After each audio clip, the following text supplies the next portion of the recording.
ભરૂચ જિલ્લા અને ભરૂચ નગરના પત્રકાર મિત્રો દ્વારા આજ રોજ ભરૂચ કલેક્ટર કચેરી ખાતે આવેદનપત્ર આપવામાં આવ્યું।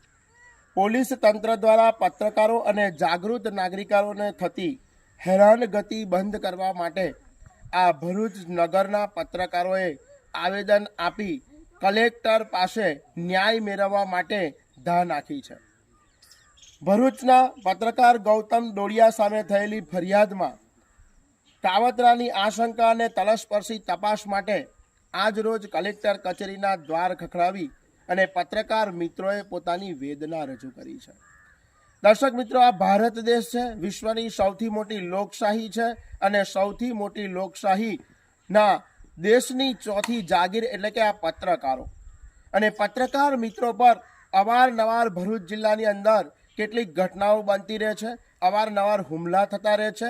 કાયદાના રક્ષકો જેને વકીલો કહી શકાય એ વકીલો પર પણ અવારનવાર હુમલા થાય છે અને વકીલોએ પણ આવેદનપત્રો આપવા પડે છે।